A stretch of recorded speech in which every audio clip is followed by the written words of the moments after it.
Here I'm going to introduce another dimension, which is the dimension of resilience. And here we're very honoured to have Eliza Hotchkiss from NREL to talk to us about resilience in buildings. You see, we're starting off with the building sector now. So Eliza, thank you very much. And do you see the policy-making regime is working fast enough in terms of resilience? We're looking forward to seeing what your take is. That is an excellent question, Sue.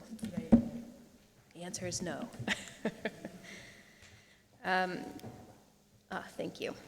Well, good morning. Thank you all for coming this morning. I'm Eliza Hotchkiss. I work for the U.S. Department of Energy's National Renewable Energy Laboratory.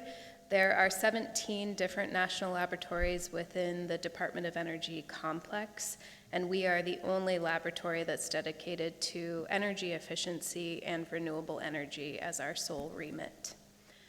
I am a senior resilience analyst and also focusing on energy security at NREL, so very busy, as you can imagine. But today I want to talk about some of the United States goals for net zero energy and whether or not we can achieve those goals.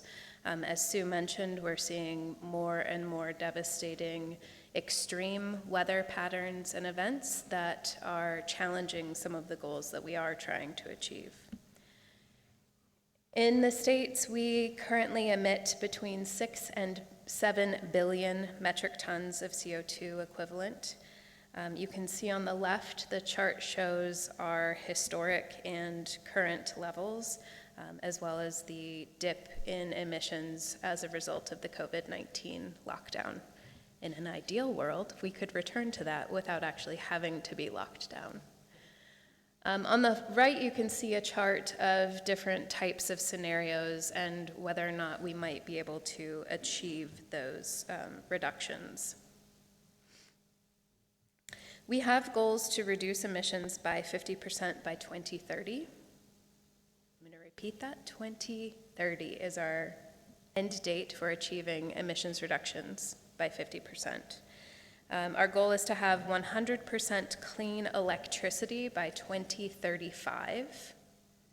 Again, 100% clean electricity by 2035. When you think about where we are today and where we need to go, it's pretty daunting. And then achieving a net zero economy by 2050. So there's a wide gap between the goals and our current trajectories. So in order to achieve those goals, we have a number of different reduction pathways, and those need to include the industries that you see on the screen here.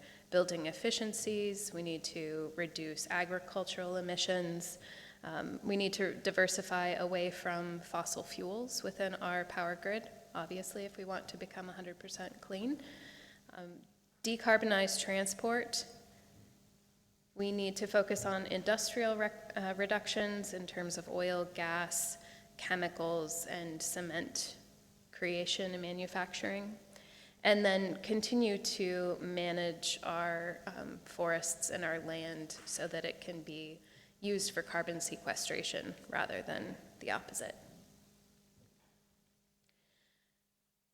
There are key markets that really are going to address climate scenarios: renewable energy, electrification, efficiency, clean fuels, and then carbon capture and storage. All of these are currently being invested in, and we're seeing a lot of progress in each one of these. But the one that I want to focus on is the efficiency, especially doubling the building efficiency retrofits by 2030. One thing to keep in mind is that we have moved from a grid system that is unidirectional and provides power from a generation source to the end user.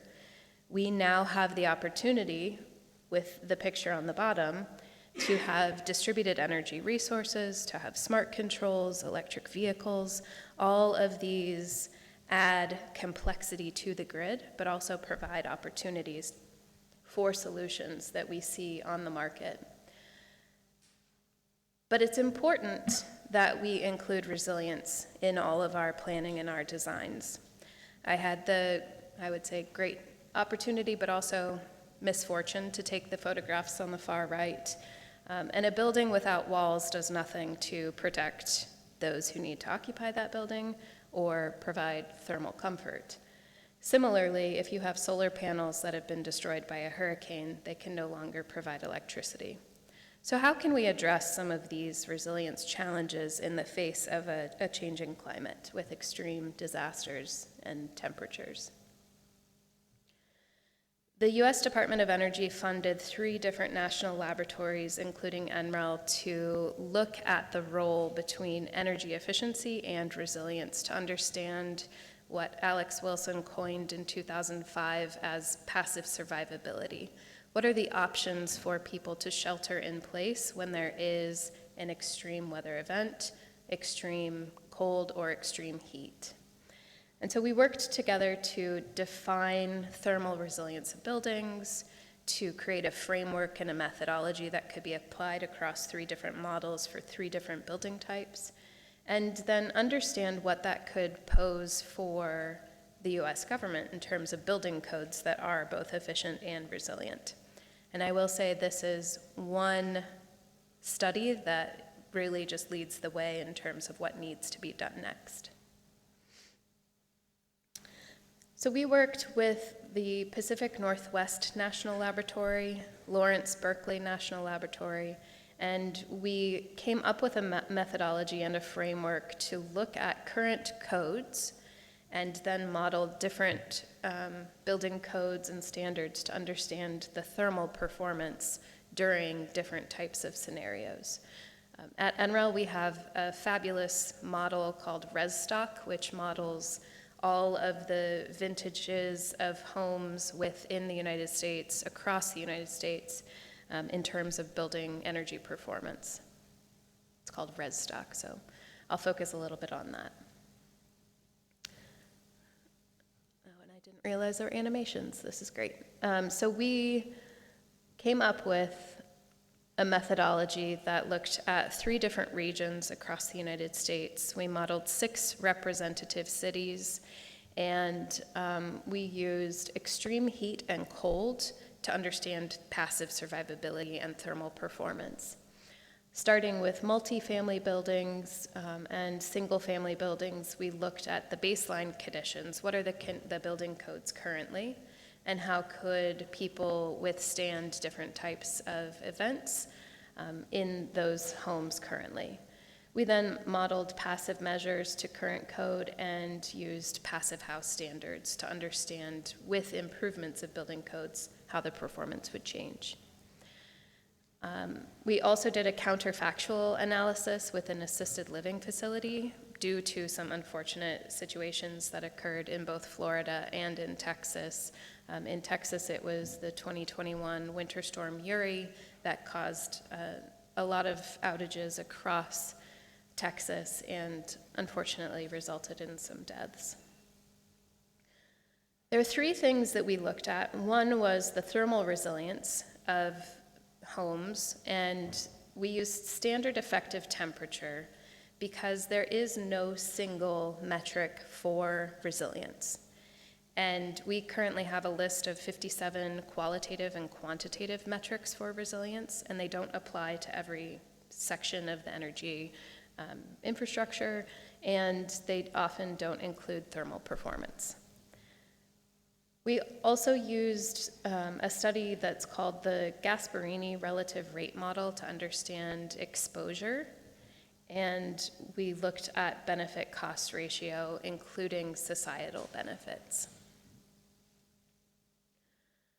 So in order to do this, we wanted to understand the hazard risk.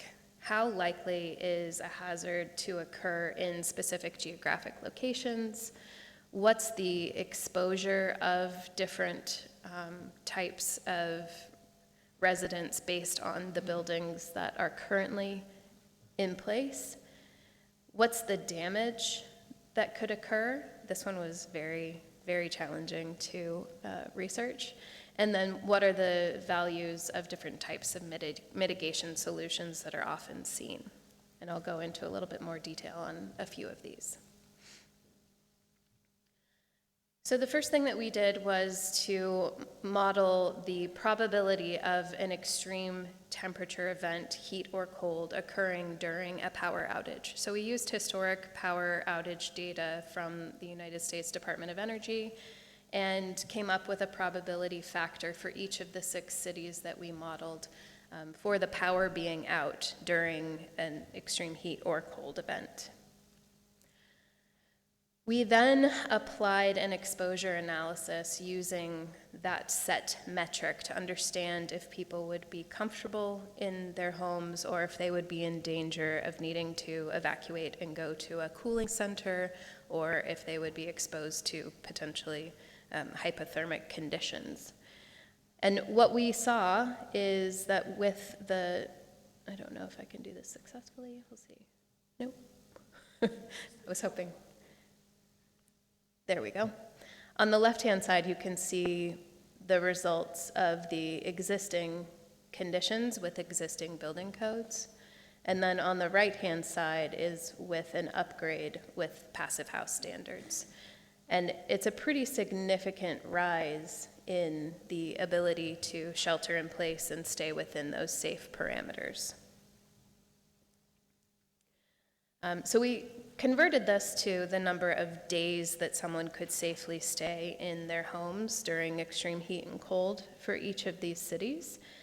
And again, the set degree hours are basically, and I apologize, this isn't in Celsius, but 86 degrees Fahrenheit for extreme heat and 54 degrees Fahrenheit for extreme cold. Now, if any of you have been in those conditions, if you're indoors, it's very different without power to have ventilation, heating, cooling, than it is to be outside. With the damage analysis, we were interested in how extreme heat and cold impact mortality rates. And this is relative rate of death as a function of outdoor temperature. So you can see this curve here. This was published by Gasparini for 130 different US cities, and so there was a lot of extrapolation that was going on, and again, it's for outdoor temperatures, not for indoor conditions. But our study really compared pretty well to the counterfactual analyses that occurred in Winter Storm Uri in 2021, and our study estimated about 202 deaths, and what we saw in Texas at that time for Harris County was about 249. So pretty reasonable within our assessment and making sure that we're calibrating the models accurately. So we then translated this to the number of lives that could be saved through upgrades in building codes. This made us as engineers and researchers very uncomfortable because that's a pretty large claim to make, but I think it's a pretty compelling claim to make as well. We then decided to convert some of the results that we were finding into return on building efficiency investments based on energy cost savings annually, societal value, using the safety and lives saved, as well as reduced CO2 emissions. And anything that is above this blue line is basically a benefit to society and would be a good investment. So we were able to translate this into other types of results that were beneficial to some of the working group members that we had on our team. What we found through this analysis is that there are improvements that can be made to the methodology that could be applied to other types of buildings going beyond just passive survivability, looking at damage analyses for building components. Could your pipes freeze in different conditions? What's the cost of a freezing pipe and the damage that ensues? And then we also need to understand more about the outdoor exposure and how that translates to indoor safety measures. So again, this was an initial study that I hope is the first of many years of analyses that can inform building codes. So net zero energy alone is not going to be a goal that really contributes to or solves our energy challenges. We really do need to think about resilience. How can we design systems and buildings so that they can withstand, and how can they be safe for the people that are occupying those? Improving envelope efficiency to meet or exceed code requirements extends occupant habitability, so the ability for passive survivability during extreme temperatures. And then in nearly every situation that we modeled in all 6 cities across different climate zones, the improved envelope efficiency had the potential to save lives. So that was pretty significant for us to see. And as I mentioned, there are a few different methodological improvements that we'd like to see. But the results of this study are now at the White House, and there are discussions about how to incorporate resilience into net zero energy standards and building codes across the United States. I just quickly wanted to acknowledge that we had a technical advisory group from industry. For those of you who know Alex Wilson, he was on our advisory group. And then we had a number of researchers from 3 different national laboratories. And thank you.